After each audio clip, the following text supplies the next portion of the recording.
Commander Zethkar stood before the massive view screen of the hegemony flagship Dominion's Edge. His forearms crossed in satisfaction as he watched the primitive blue world rotate slowly below. Earth, the humans called it, such an unremarkable name for such an unremarkable species. Report, Sub-Commander Vexny, Zethkar commanded, his voice carrying the authority of someone who had conquered 17 star systems for the galactic hegemony. The smaller alien, with her crystalline skin shimmering under the bridge lights, consulted her holographic display. The human military has responded as predicted, Commander. 6 of their most advanced warships have taken defensive positions around their homeworld. They're broadcasting surrender demands and threats. Zethkar's mandibles clicked in amusement. Around the bridge, his crew of various alien species shared similar expressions of derision. The hegemony had been expanding across the galaxy for 3 centuries, absorbing primitive civilizations with ease. Humans were just another species that had developed faster than light travel recently, thinking themselves ready to join the galactic community as equals. How wrong they were. Display their fleet composition, Zethkar ordered. The view screen shifted to show 6 human vessels arranged in a defensive formation. They were sleek, silver constructs that looked impressive enough for a species barely 2 decades into interstellar travel. The largest was perhaps a quarter the size of Dominion's Edge. Analysis indicates primitive fusion reactors, basic energy shielding, and kinetic projectile weapons, Vexny reported. Their technology level is approximately equivalent to our forces from 200 years ago. And how many ships do we have in this system? Zethkar asked, though he already knew the answer. 47 vessels, Commander, including 12 dreadnoughts. The bridge erupted in chittering laughter from the various species present. Zethkar allowed himself a moment of satisfaction. The humans had responded exactly as every other primitive species had when faced with hegemony expansion.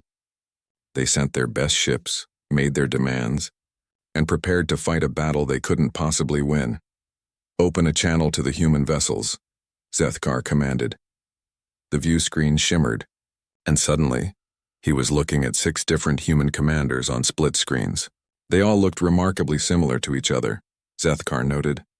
Bipedal, hair on their heads, and that pale skin tone that seemed common among their species. Their uniforms were crisp and military, but their faces showed the strain of beings who knew they were outmatched. I am Commander Zethkar of the Galactic Hegemony, he began, his universal translator converting his words into the crude human language. You have violated hegemony space and must submit to our authority. Surrender now, and your species will be granted client status under our protection. The human in the center screen, a female with short brown hair and sharp eyes, stepped forward. Her uniform bore more decorations than the others, marking her as their leader. I am Admiral Sarah Chen of the United Earth Defense Force, she said, her voice steady despite the impossible odds. This is Earth sovereign territory. You are the ones who have violated our space. Withdraw immediately or we will defend ourselves. Zethkar's mandibles clicked faster now, a sign of his growing amusement. Admiral Chen, your 6 vessels against our 47. Your primitive weapons against our advanced technology.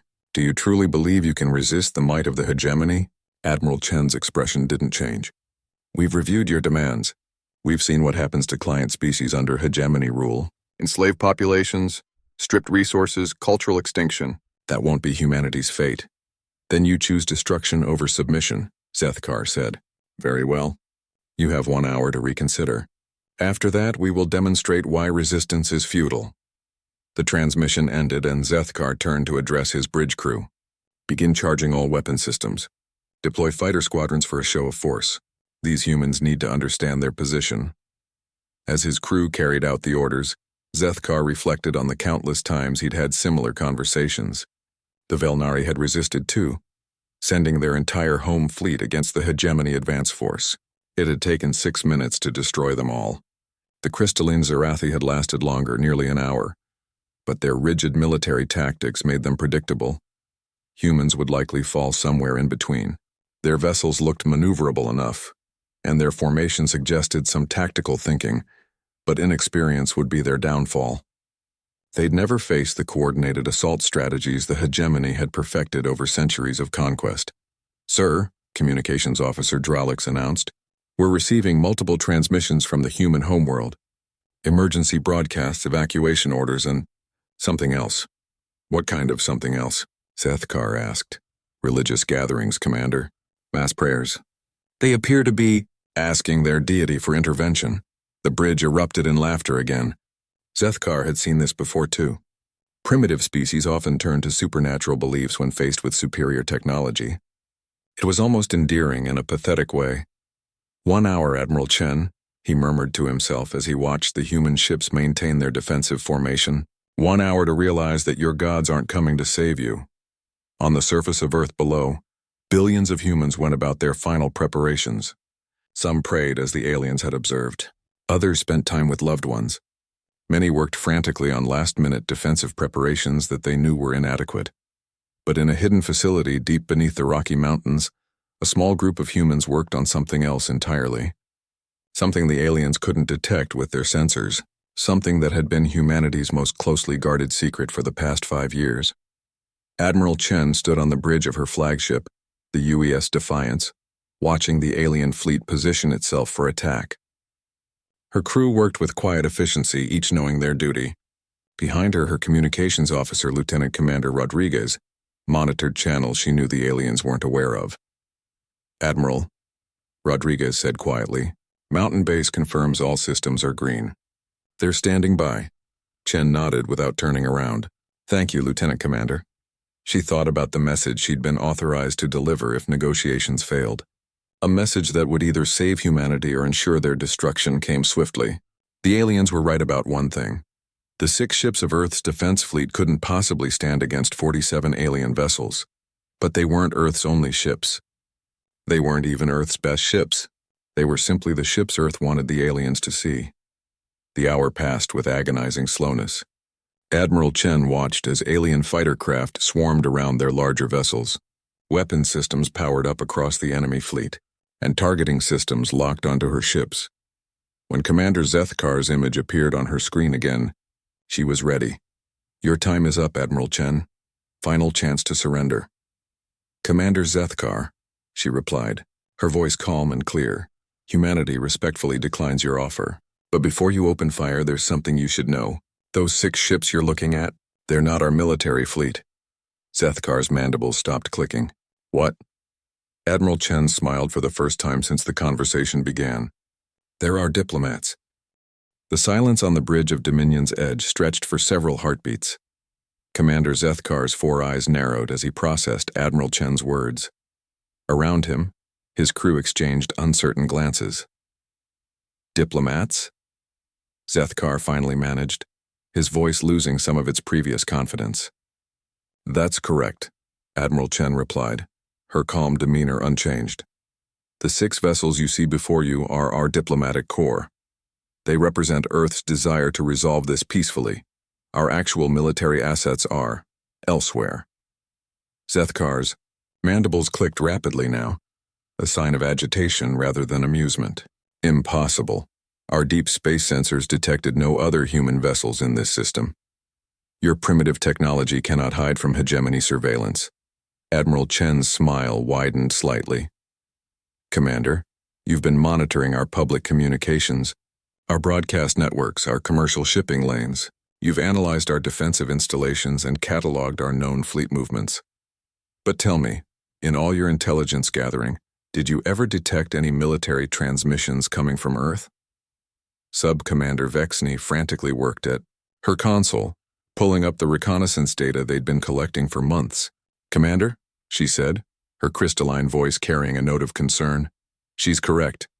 We've intercepted civilian communications, government broadcasts, commercial traffic, but no military channels. That's because, Admiral Chen continued, our real military doesn't use conventional communications. They don't use fusion reactors. They don't use energy weapons that show up on your sensors. And they certainly don't park themselves in obvious defensive positions around Earth. Zethkar's confidence was rapidly eroding, but he'd conquered too many worlds to be bluffed by a primitive species. Even if you have hidden vessels, Admiral, the mathematics are clear. We have 47 ships. Unless you have 100 vessels hidden somewhere, the outcome remains the same. You're right about the mathematics, Commander, Admiral Chen agreed. but you're wrong about the numbers.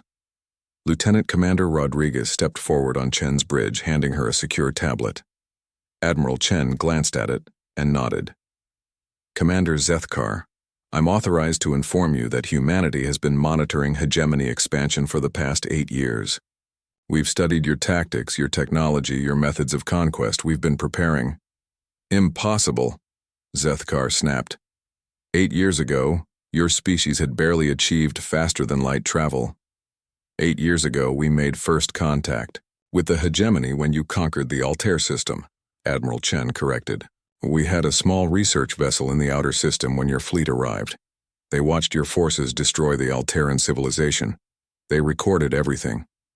The color drained from Zethkar's carapace. The Altair conquest had been routine, quick, and supposedly unobserved. If humans had witnessed it. We saw how you operate, Admiral Chen continued, how you demand surrender, offer client status, then strip worlds bare. We saw the slave markets on Kepler Station. We saw the resource extraction operations that left Altair 4 a dead rock. We decided that would never happen to Earth. Zethkar attempted to regain control of the conversation. Even with 8 years of preparation, your technology cannot match ours. You're decades behind our development curve. Are we? Admiral Chen asked. Tell me, Commander, what powers your ships? Antimatter reactors, of course, Zethkar replied automatically. And your weapons? Plasma cannons and photon torpedoes. Your shields? Gravitational field manipulation. Admiral Chen nodded. All very impressive technology. Technology that took your species centuries to develop, building on principles established by dozens of conquered civilizations. But tell me, what happens when you encounter a species that didn't follow your technological development path? Before Zethkar could respond, his sensor officer called out in alarm.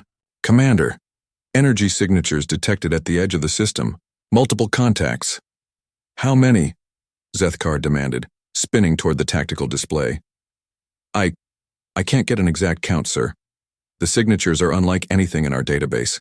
Admiral Chen watched the confusion spread across the alien bridge through the still open communication channel. Commander, meet the 7th Fleet. The tactical display on Dominion's edge began populating with new contacts. At first, there were just a few scattered signatures. Then dozens. Then hundreds. That's impossible, Sub-Commander Vexney whispered, her crystalline form shimmering with shock. Our sensors would have detected that many ships approaching. They weren't approaching, Admiral Chen explained. They were already here. Humanity doesn't build ships the way you do, Commander. We don't use massive metal hulls filled with atmosphere and artificial gravity. We don't need fusion reactors or antimatter plants. We build small, fast, intelligent vessels that can hide in asteroid fields behind moons in the shadows of planets. The sensor readings continued to climb. 300 contacts, 400, 500. What you're seeing now, Admiral Chen continued, are our unmanned combat drones activating their beacons.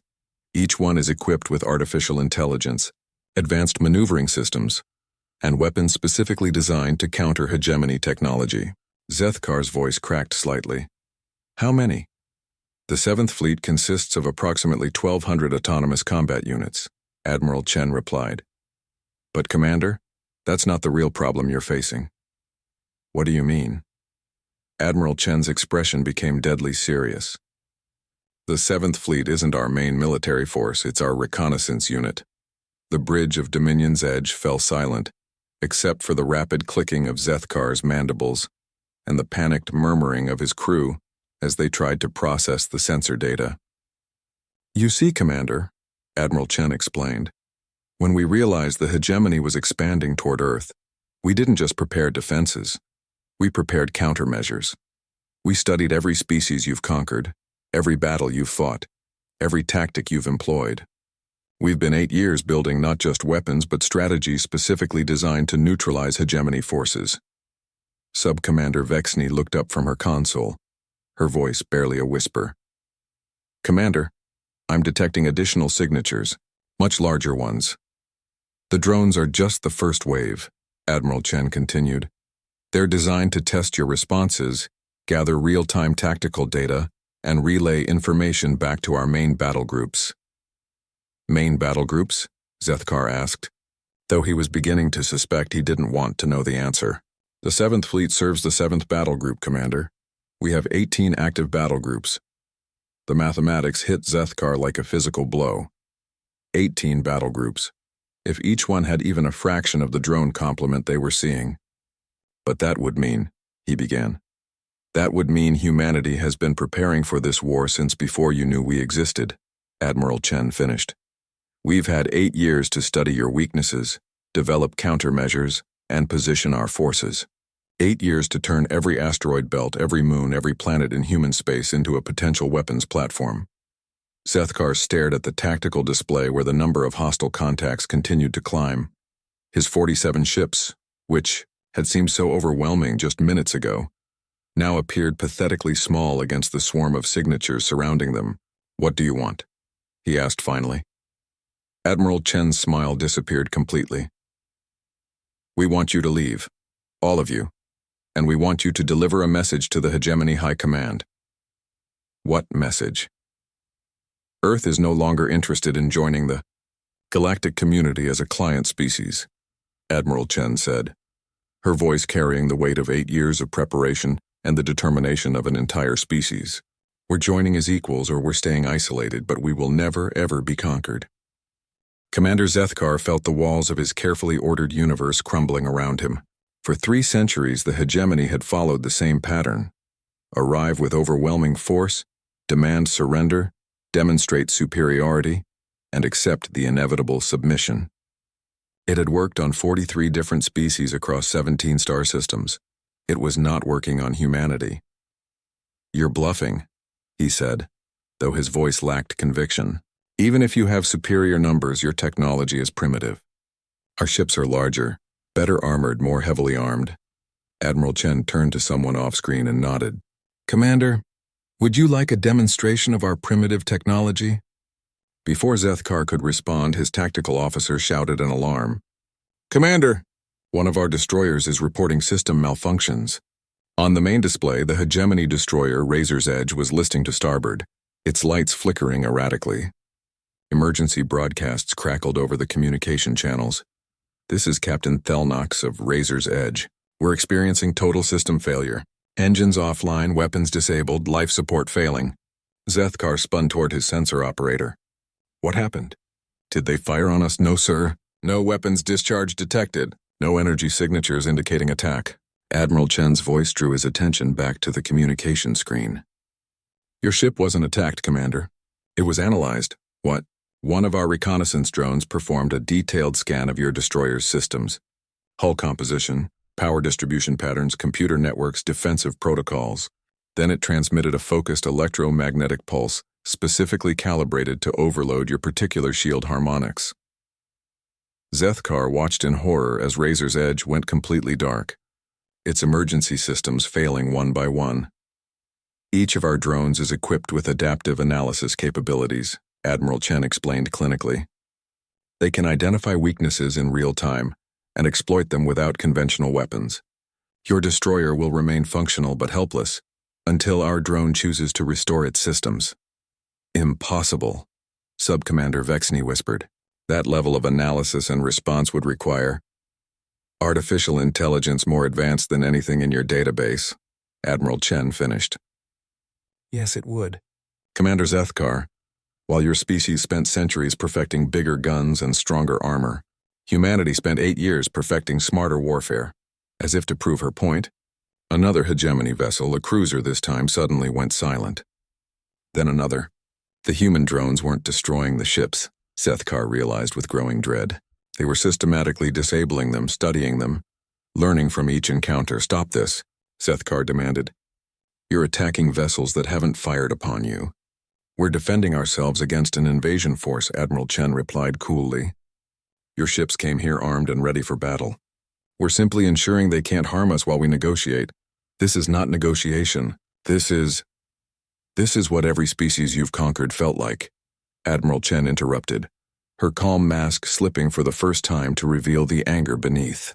Helpless, outmatched, facing an enemy that didn't care about their sovereignty, their culture, or their right to exist as free beings. Zethkar found himself backed into a corner he'd never experienced before. His fleet was being systematically neutralized by an enemy he couldn't effectively target or counter.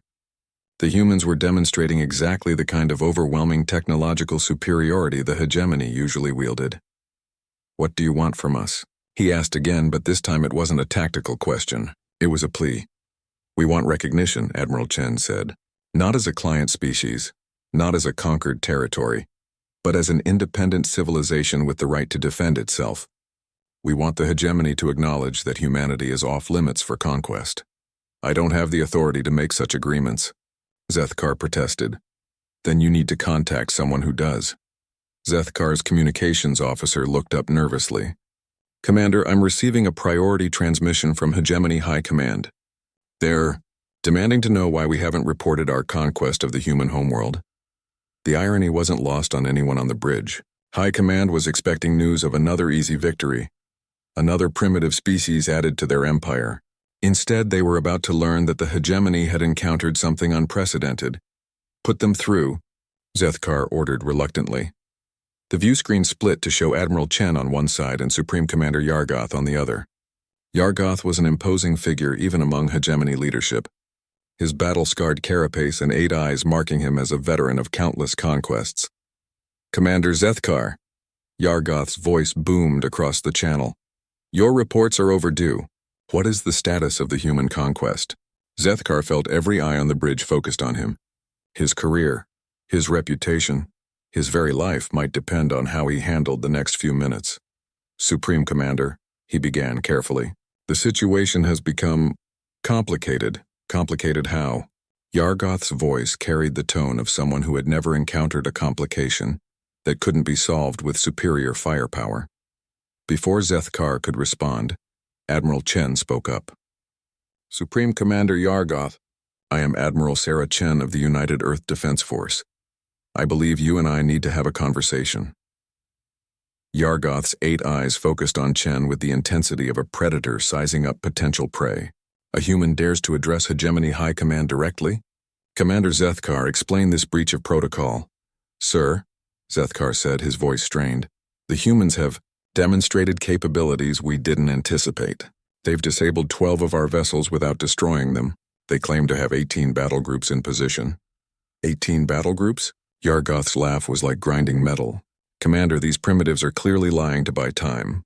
One human battle group would be a joke. 18 is impossible." Admiral Chen's expression remained neutral. "Supreme Commander, would you like us to demonstrate our capabilities on a larger scale?" "You dare threaten the hegemony?"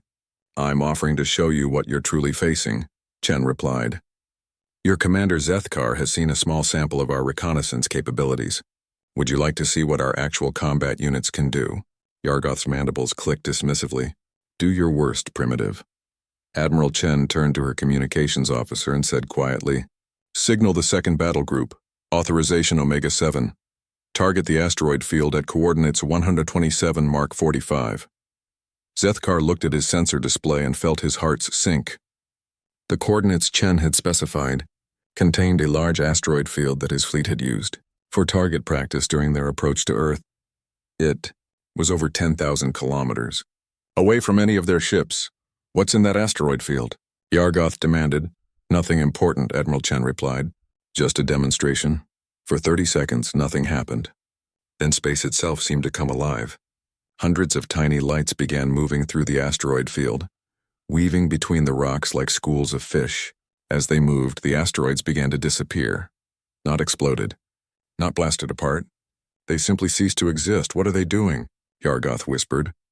"Our combat drones are equipped with molecular disintegration technology," Admiral Chen explained matter-of-factly. "They're reducing the asteroids to their component atoms and storing the matter for later use. The entire field will be cleared in approximately 4 minutes." Zethkar watched in fascination and horror as thousands of asteroids, some the size of buildings, were systematically erased from existence. The precision was terrifying. Each drone knew exactly where every other drone was, what it was doing, and how to coordinate with hundreds of others in perfect harmony. "In human military doctrine," Admiral Chen continued, "we consider this a mild defensive action. Our actual offensive capabilities are significantly more impressive." Supreme Commander Yargoth was silent for a long moment as he watched the asteroid field disappear. When he finally spoke, his voice had lost all trace of its earlier arrogance. "What are your terms?" Admiral Chen leaned back in her command chair, studying the two alien commanders on her split screen. Supreme Commander Yargoth's 8 eyes were fixed on the empty space where an asteroid field had existed just minutes before, while Commander Zethkar looked like he was reconsidering every decision that had led him to this moment. "Our terms are simple," Admiral Chen began. "First, immediate withdrawal of all hegemony forces from the Sol system. Second, formal recognition of human space as sovereign territory. Third, establishment of diplomatic relations between Earth and the galactic hegemony as equals." Yargoth's mandibles clicked slowly. "And if we refuse? Then you'll discover that the demonstration you just witnessed was performed by our 2nd Battle Group's engineering division," Admiral Chen replied. "Not their combat division." The silence stretched across space, broken only by the steady hum of electronics and the distant murmur of crew members at their stations. Commander Zethkar found himself calculating the impossible mathematics of the situation. If the humans could eliminate an entire asteroid field as a casual demonstration, what could their actual weapons do? "Supreme Commander," Zethkar said quietly, "I recommend we consider their terms seriously. We've lost tactical superiority here." "Silence," Yargoth snapped, though his anger seemed directed more at the situation than at his subordinate. "The hegemony does not negotiate with primitives." "With respect, Supreme Commander," Admiral Chen interjected, "we stopped being primitives 8 years ago. We became something else entirely." "What do you mean?" Admiral Chen turned to someone off-screen and received a data pad. "When humanity first detected hegemony expansion patterns, we realized we had 2 choices: become another conquered species, or become something the hegemony had never encountered before." She looked up from the pad. "We chose evolution." "Evolution?" Yargoth's voice carried a mixture of skepticism and growing concern. "The hegemony conquers species that follow predictable technological development patterns," Admiral Chen explained. "Primitive civilizations develop nuclear energy, then fusion, then antimatter. They build bigger ships, stronger weapons, better armor. They centralize their military command, establish hierarchical fleet structures, and fight conventional battles." Commander Zethkar nodded slowly. It was an accurate description of how every conquered species had operated. "Humanity took a different path," Admiral Chen continued. "Instead of building bigger ships, we built smarter ones. Instead of more powerful weapons, we developed more precise ones. Instead of massive fleets, we created distributed swarm intelligence." "Swarm intelligence?" Yargoth asked. "Each of our drones is connected to every other drone through quantum-entangled communication networks," Admiral Chen explained. "They share information instantaneously across any distance. They learn from each encounter, adapt to new threats, and coordinate responses with mathematical precision." Lieutenant Commander Rodriguez approached Admiral Chen and whispered something in her ear. Chen nodded and looked back at the screen. "Supreme Commander, while we've been talking, our 3rd Battle Group has been analyzing your fleet composition and identifying optimal countermeasures for each vessel type. They've also been tracking the 17 other hegemony fleets currently engaged in conquest operations across the galaxy."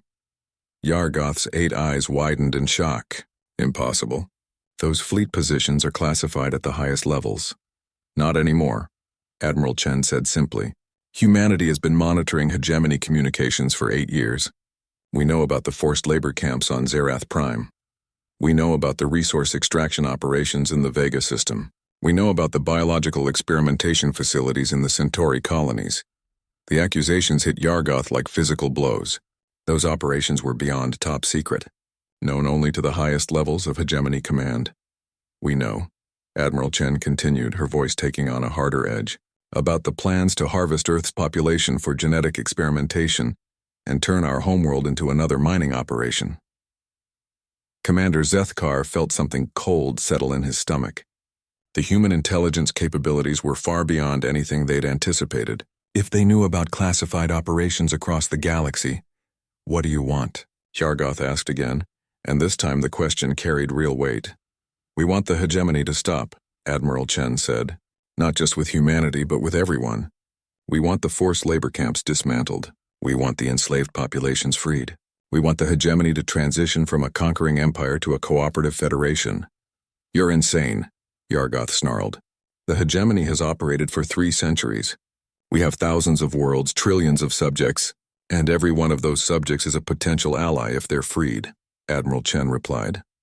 Or a guaranteed enemy if they remain enslaved. The choice is yours, Supreme Commander. Zethkar watched the exchange with growing fascination. The humans weren't just challenging hegemony military might. They were challenging the entire philosophical foundation of their civilization. You cannot possibly monitor and enforce such demands across the entire galaxy, Yargoth protested. Admiral Chen smiled for the first time since the conversation began. Supreme Commander, you're still thinking in terms of conventional military deployment. Our 18th Battle Group isn't positioned around Earth. It's dispersed throughout hegemony territory. The revelation hit both alien commanders like a thunderbolt. If the humans had managed to position forces throughout hegemony space without detection, how long? Yargoth whispered. Our advanced scouts have been in position for 2 years, Admiral Chen admitted. Small, undetectable observation posts monitoring hegemony operations. When you decided to target Earth, you triggered a coordinated response that we've been preparing for almost a decade. Commander Zethkar's tactical mind was reeling. You planned all of this? We planned for every scenario we could imagine, Admiral Chen confirmed. Peaceful first contact, diplomatic negotiation, limited conflict, or full-scale war. What we hoped to avoid was the kind of one-sided conquest the hegemony usually practices. And if we had simply left Earth alone? Zethkar asked. Then our scouts would have continued monitoring hegemony activities and eventually we would have made contact on our own terms. Admiral Chen replied. But you chose to invade our home. That accelerated our timeline considerably. Yargoth was silent for several minutes, his 8 eyes focused on something beyond the screen. When he finally spoke, his voice carried the weight of someone facing the end of everything he'd believed in. What guarantees do we have that humanity won't simply become the new conquerors? What stops you from replacing the hegemony with a human empire? Admiral Chen's expression became deadly serious. Because, Supreme Commander, we've seen what that path leads to. We've studied your empire, your methods, your results. We've seen the suffering, the waste, the ultimate futility of ruling through fear and force. She leaned forward. Humanity isn't interested in ruling the galaxy? We're interested in being part of it, but we'll be part of it as equals, or we'll be part of it alone. The one thing we will never be is conquered. Lieutenant Commander Rodriguez approached Admiral Chen again, this time with an urgent expression. After a brief whispered conversation, Admiral Chen's face grew grim. Supreme Commander, she said, I'm receiving reports that 3 additional hegemony fleets are moving toward human space. I strongly advise you to recall them immediately. Why? Yargoth demanded. Because, Admiral Chen replied. Those fleets are about to discover what our 7th Battle Group considers a proportional response to a multi-fleet invasion. Through the vast emptiness of space, humanity's hidden watchers stirred to life and the galaxy held its breath. The silence that followed Admiral Chen's warning was broken by the frantic beeping of alarm systems across the hegemony flagship. Communications Officer Dralix looked up from his station with undisguised panic. Supreme Commander, priority alerts from the 4th, 9th, and 12th Assault Fleets. They're reporting contact with unknown human forces. Yargoth's 8 eyes darted between his subordinate and the human admiral on the screen. That's impossible. Those fleets are light years away from Earth. Distance is irrelevant when you're dealing with distributed intelligence networks, Admiral Chen explained calmly. Our 7th Battle Group doesn't operate from a single location, Supreme Commander. It operates from wherever it needs to be. Commander Zethkar watched his tactical display with growing horror as reports flooded in from across hegemony space. The 4th Fleet, attacking a human research station in the Proxima system, was reporting massive swarms of unknown craft appearing from nowhere. The 9th Fleet, besieging a human colony on Kepler 442b, had lost contact with their forward scouts entirely. The 12th Fleet was transmitting fragmented distress calls before their communications went silent. This is impossible, Yargoth repeated, but his voice lacked conviction. Even if you have advanced technology, you cannot coordinate attacks across multiple star systems simultaneously. We're not coordinating attacks, Admiral Chen corrected. We're coordinating responses. There's a significant difference. Lieutenant Commander Rodriguez handed Admiral Chen another datapad. She reviewed it quickly and looked up with an expression of genuine regret. Supreme Commander, I'm sorry to inform you that your 4th Fleet has been completely disabled. No casualties, but all 42 vessels are now operating under human control. What? Our drones infiltrated their computer networks and assumed command of their ship's systems, Admiral Chen explained. Your crews are unharmed but effectively passengers on their own vessels. Zethkar felt his world tilting as reports continued to pour in. The humans weren't just winning individual battles, they were systematically taking control of entire hegemony fleets without destroying them. Why? He asked suddenly. Why are you keeping our crews alive? Why not destroy our ships? Admiral Chen looked at him with something that might have been sympathy. Because, Commander, we're not trying to win a war. We're trying to end one. I don't understand. Every hegemony ship we capture intact, every crew we keep alive, is evidence that this conflict doesn't have to be about destruction, Admiral Chen explained. We could have eliminated your fleets entirely. Instead, we're demonstrating that we can neutralize threats without resorting to genocide. Supreme Commander Yargoth was studying reports from his own staff, his expression growing darker with each transmission. You've been planning this for 8 years? Longer, Admiral Chen admitted. When we first detected the hegemony's expansion pattern, we realized that contact was inevitable. We had to decide what kind of contact it would be. She gestured to someone off-screen, and the view screen displayed a 3-dimensional star map showing hegemony territory.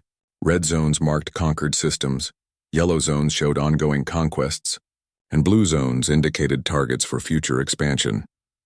We traced your expansion patterns back 300 years, Admiral Chen continued. We identified the mathematical progression of your conquests, the timing of your attacks, the methods you used to control conquered populations. The star map zoomed in on Earth's region of space, showing projected expansion routes that all converged on the Sol system. We calculated that you would reach Earth within 10 years, so we had 10 years to prepare. And you used those 10 years to, build a secret armada? Yargoth asked. We used those 10 years to evolve, Admiral Chen replied. We studied every species you've conquered, analyzed their failures, and learned from their mistakes. We realized that conventional military thinking wouldn't save us. Commander Zethkar found himself genuinely curious despite his dire situation. What did you do differently? We abandoned the concept of traditional warfare entirely, Admiral Chen explained. Instead of building weapons to destroy enemy ships, we built tools to understand them. Instead of training soldiers to kill, we trained them to think. She turned to her tactical officer, who began displaying new information on the screens. Our military philosophy is based on the principle that any conflict which can be won through violence could be won more efficiently through intelligence, Admiral Chen continued. Why destroy an enemy fleet when you can convince it to join you? Join you? Yargoth's voice carried a note of incredulity. Supreme Commander, how many of the species in your empire joined willingly? Admiral Chen asked. The question hung in the air like an accusation. Everyone on both bridges knew the answer was 0. How many of your client species would choose to remain in the hegemony if they had the power to leave? Admiral Chen pressed. Yargoth's silence was answer enough. Our intelligence networks have been in contact with resistance movements throughout hegemony territory, Admiral Chen revealed. The Alterans you conquered 8 years ago? They never stopped fighting. The Zerathi? They've been sabotaging your mining operations for decades. The Velnari? They've been smuggling refugees out of forced labor camps. The revelations kept coming, each one striking at the foundation of hegemony authority. Every species you've conquered has produced resistance movements. Every conquered world has populations waiting for liberation. What you call an empire, we call a powder keg waiting for a spark. Commander Zethkar's communications officer interrupted the conversation. Sir, I'm receiving a transmission from the 4th Fleet. It's Admiral Horthak, but he says he's speaking voluntarily. Put him through, Zethkar ordered. The screen split again to show Admiral Horthak, a veteran hegemony commander with cybernetic implants marking his long service. But his expression was unlike anything Zethkar had ever seen from a hegemony officer. Commander Zethkar, Supreme Commander Yargoth. Horthak began, his voice steady but strained. I need to report that my fleet has been converted. Converted? Yargoth demanded. Explain yourself, Admiral. The human forces that disabled our ships, they didn't just take control of our systems, Horthak said slowly. They gave us access to their intelligence databases. They showed us everything. What everything? Zethkar asked. though he was beginning to fear the answer. The real casualty numbers from our conquests. The actual conditions in the labor camps. The survival rates of conquered populations. Horthak replied, his voice growing quieter with each revelation. They showed us what we've really been doing for 3 centuries. Admiral. Chen's expression remained neutral as she watched the effect of her force's tactics on the hegemony. Commanders, Admiral Horthak, she said gently, would you like to tell your superiors what you've decided? Horthak looked directly at Supreme Commander Yargoth, and for the first time in decades he spoke not as a subordinate to a superior, but as one being to another. Supreme Commander, I formally request permission to resign my commission and seek asylum with the human forces.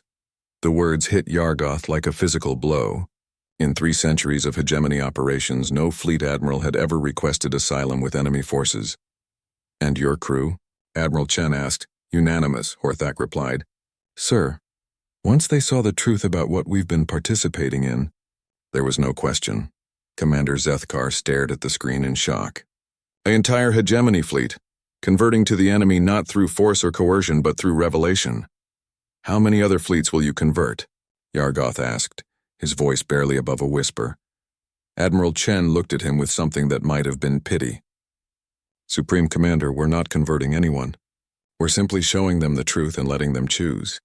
She leaned forward, her voice carrying the weight of 8 years of preparation and the hope of an entire species.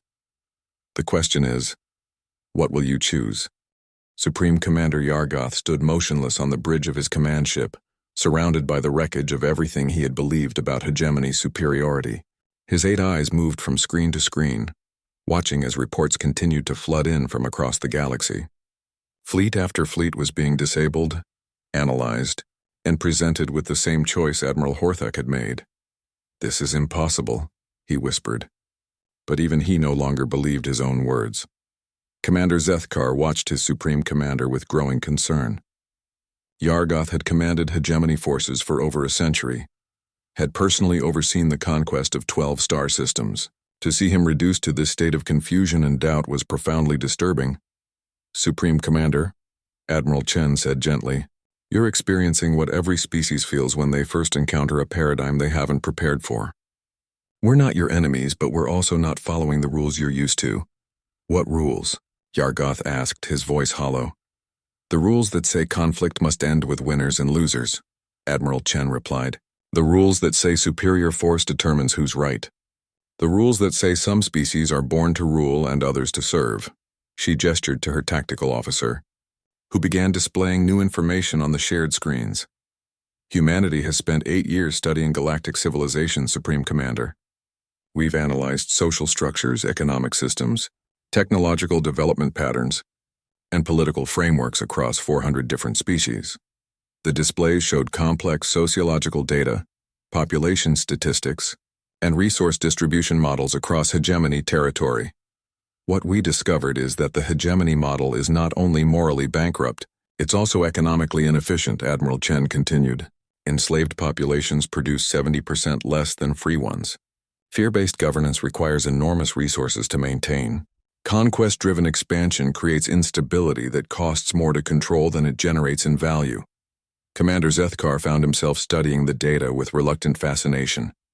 The human analysis was thorough, precise, and damning. You're saying the hegemony is unprofitable? He asked. Catastrophically so, Admiral Chen confirmed. The only reason it's survived this long is because no one has calculated the real costs.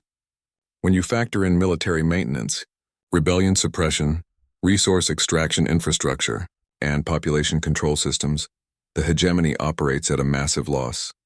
Subcommander Vexney looked up from her console with an expression of shocked realization. Commander, if these calculations are correct, we've been burning resources faster than we can acquire them for over a century. Admiral Chen nodded sadly. The hegemony has been consuming itself from within, while convincing its leadership that expansion equals prosperity. It's a classic imperial death spiral. Then why haven't we collapsed? Yargoth demanded. Because you keep conquering new civilizations to strip for resources, Admiral Chen replied. But each conquest requires more military investment, generates more resistance, and produces diminishing returns. You're not building an empire, Supreme Commander. You're feeding a machine that grows hungrier with every meal. Lieutenant Commander Rodriguez approached Admiral Chen with another update. After a brief conversation, Chen's expression grew more serious. Supreme Commander, I have an update on the status of your fleets. The 9th Fleet has requested permission to begin humanitarian relief operations in the Vega system. The 12th Fleet is asking to assist with refugee resettlement in the Centauri colonies. Humanitarian relief? Yargoth's voice cracked slightly. When your crews saw the conditions in the forced labor camps they'd been guarding, they volunteered to help improve them, Admiral Chen explained. Turns out, most hegemony military personnel joined the service believing they were protecting civilization, not oppressing it. Commander Zethkar felt something fundamental shifting in his understanding of reality. Are you saying our own forces are turning against us? I'm saying your forces are finally being allowed to act according to their consciences instead of their orders, Admiral Chen corrected. There's a difference. The bridge of Dominion's edge fell silent except for the steady stream of reports coming in from across hegemony space. Fleet after fleet was making the same choice. Abandon the hegemony's conquest mission and join humanity's liberation effort. What happens now? Yargoth asked finally. Admiral Chen looked at him with genuine sympathy. That depends on you, Supreme Commander. You have 3 options. She held up one finger. Option 1, continue fighting. We'll continue disabling your fleets, showing your crews the truth and giving them the choice to join us. Eventually, you'll be commanding an empire of no one. A second finger joined the first. Option 2, surrender unconditionally. The hegemony dissolves, all conquered territories are freed, and you face trial for 3 centuries of crimes against galactic civilization. And option 3? Yargoth asked, though his tone suggested he already suspected what it might be. Admiral Chen raised a third finger. Join us voluntarily. Help us transform the hegemony from a conquest machine into a cooperative federation. Use your knowledge and experience to undo the damage that's been done. You would trust us? Commander Zethkar asked, genuinely surprised. We would give you the chance to earn trust, Admiral Chen replied. Commander, you've spent your career following orders you believed were necessary for galactic stability. What if you could follow orders that actually created stability, instead of destroying it? Zethkar looked around his bridge at the faces of his crew. They were all watching him, waiting for his decision. For the first time in his military career, he realized he had a real choice to make. What would you want from us? He asked. Help us contact every enslaved population in hegemony territory, Admiral Chen replied immediately. Help us establish communication with resistance movements. Help us coordinate peaceful transitions to self-governance. Help us build something better. Supreme Commander Yargoth was silent for a long moment. His 8 eyes focused on the tactical displays showing the systematic collapse of hegemony military power. When he finally spoke, his voice carried the weight of 3 centuries of imperial authority. If we agree to your third option, he said slowly, what guarantees do we have that you won't simply execute us once we've outlived our usefulness? Admiral Chen's response was immediate and firm. Because, Supreme Commander, we need you alive and cooperative more than we need you dead and martyred. The hegemony's administrative systems, communication networks, and bureaucratic structures are incredibly complex. Dismantling them safely will require people who understand how they work. She leaned forward. More importantly, the populations you've conquered need to see their former oppressors working to free them. Justice isn't just about punishment, it's about transformation. Communications Officer Dralix looked up from his station. Supreme Commander, I'm receiving reports from 17 more fleet. Commanders requesting permission to defect. The word hung in the air, like a death sentence for everything Yargoth had built his life around. How long do we have to decide? Zethkar asked. Admiral Chen glanced at her chronometer. The longer you wait, the fewer fleets you'll have left to command. At current rates, the hegemony military will have effectively dissolved within 6 hours. And if we choose option 3, then we start working together immediately, Admiral Chen replied. The first priority is stopping all ongoing conquest operations. The second is establishing communication with conquered populations. The third is beginning the transition to representative governments. Supreme Commander Yargoth closed his 8 eyes and, for the first time in over a century, allowed himself to imagine a galaxy where the hegemony wasn't feared and hated. When he opened his eyes again, he was looking at a future he had never dared to dream possible. 6 months later, Admiral Sarah Chen stood in what had once been the Hegemony's central command facility on Nexus Prime. The massive chamber had been transformed from a monument to imperial power into a coordination center for the largest humanitarian operation in galactic history. Holographic displays showed the progress of liberation efforts across 400 star systems. Former hegemony worlds were establishing their own governments, opening trade relationships and rebuilding societies that had been suppressed for generations. The transformation was happening faster than anyone had dared hope. Admiral Chen, a familiar voice called from behind her. She turned to see Commander Zethkar approaching, though he looked dramatically different from the intimidating figure who had once threatened Earth's destruction. His hegemony uniform had been replaced with the simple working clothes of the Galactic Reconstruction Authority. More importantly, his bearing had changed from that of a conqueror to that of someone genuinely committed to building rather than destroying. "Commander," Chen replied warmly, "how are the Altair negotiations progressing?" "Better than expected," Zethkar admitted.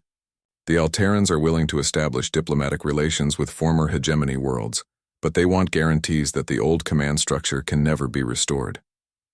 "Understandable," Chen said. "What kind of guarantees are they looking for?" "Constitutional limitations on military power, mandatory civilian oversight of all armed forces, and permanent human observer status in any governmental transitions." Chen nodded thoughtfully. "That's actually quite reasonable. Are the other former hegemony worlds accepting similar terms?" "Most of them," Zethkar replied. "The ones that aren't, well, they're discovering that isolation isn't economically viable in the new galactic order." It was true. The liberation of hegemony space had created an unprecedented period of economic growth and cultural exchange. Worlds that had been forced to ship their resources to central command facilities were now free to trade with anyone they chose. Scientific knowledge that had been restricted to military applications was being shared openly. Art, literature, and music that had been suppressed for centuries were experiencing a renaissance. "And Supreme Commander Yargoth?" Chen asked. Zethkar's expression grew more serious. "He's struggling. 3 centuries of believing in imperial superiority don't disappear overnight. But he's working with the Truth and Reconciliation Commission. Yesterday he gave testimony about the Zarathi labor camps. How did he handle it?" "He cried," Zethkar said quietly, "in front of a tribunal including 3 Zarathi survivors. I've never seen anything like it." Chen felt a mixture of sympathy and satisfaction. The Truth and Reconciliation Commission had been her idea, based on historical models from Earth. Rather than simply executing former hegemony leadership, it provided a path for accountability that focused on healing rather than revenge. "The Zarathi representatives, how are they responding to his testimony?" "Better than anyone expected," Zethkar admitted. "They said they could see that he genuinely hadn't understood the human cost of his orders. It doesn't excuse what happened, but it provides a foundation for moving forward." Lieutenant Commander Rodriguez approached with a data pad. "Admiral, we've received the final report from the 18th Battle Group's humanitarian survey." Chen took the pad and scrolled through the summary.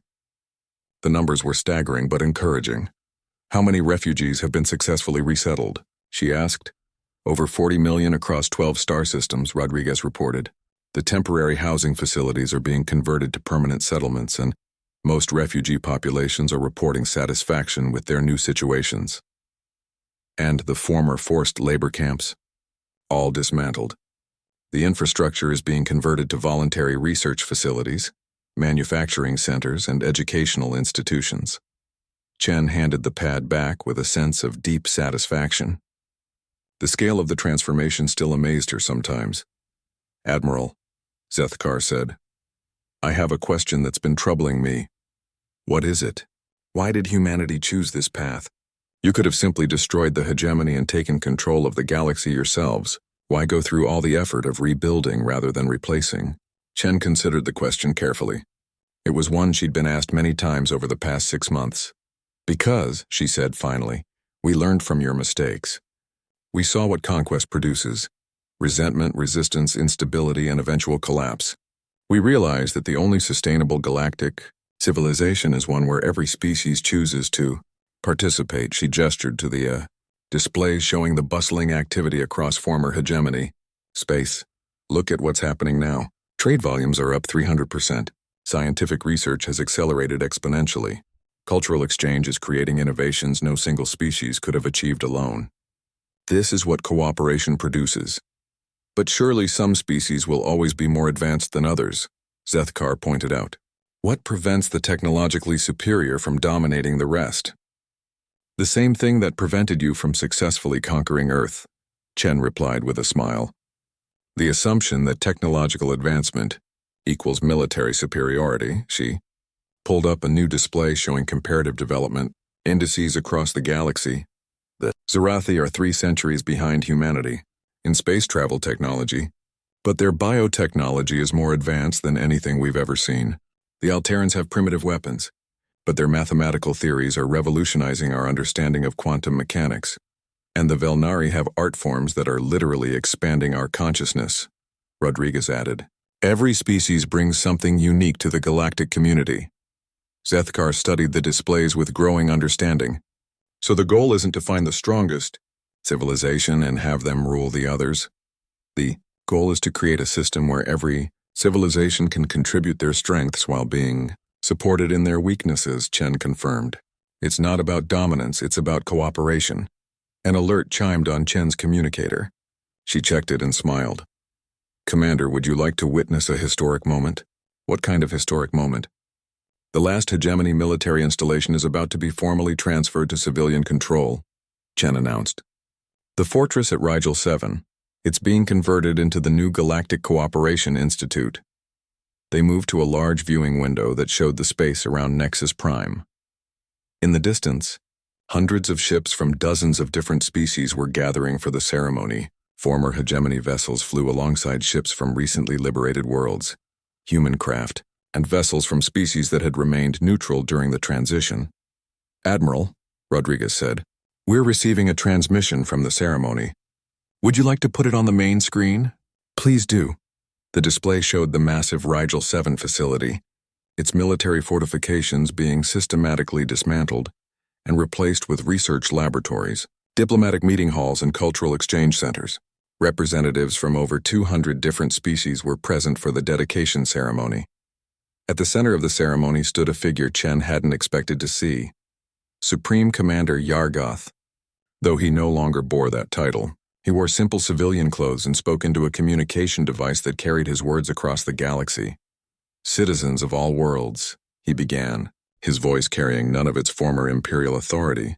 Today marks the end of the galactic hegemony, and the beginning of something we never dared imagine possible. His 8 eyes looked directly into the camera, and Chen could see the profound change that 6 months of truth and reconciliation had produced. For 3 centuries, the hegemony operated on the principle that strength meant the right to rule others. We conquered, we enslaved, we destroyed cultures and civilizations in the name of order and progress. His voice grew stronger as he continued. But humanity showed us a different kind of strength. The strength to choose cooperation over conquest. The strength to see enemies as potential allies. The strength to build rather than destroy. Around the galaxy, billions of beings from hundreds of species listened to the words of the former Supreme Commander. Today, we dedicate this facility not to any single species or government, but to the principle that our differences make us stronger, not weaker. That our diversity is our greatest strength, not our greatest challenge. Yargoth paused, looking around at the representatives gathered around him. The galactic hegemony is dead.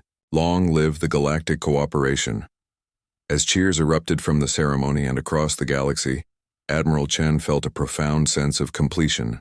The war that could have destroyed galactic civilization had instead transformed it into something unprecedented. A truly cooperative community of worlds. Admiral, Zethkar said quietly, thank you. For what? For showing us who we could be instead of just punishing us for who we were. Chen smiled, looking out at the ships from hundreds of worlds gathered in peaceful cooperation. Commander, she replied, thank you for choosing to become it. In the vast reaches of space, the galaxy began writing a new chapter in its history, not one of conquest and domination, but one of cooperation and hope. And at the center of it all, the humans who had once been dismissed as primitive had become the teachers of a new kind of strength.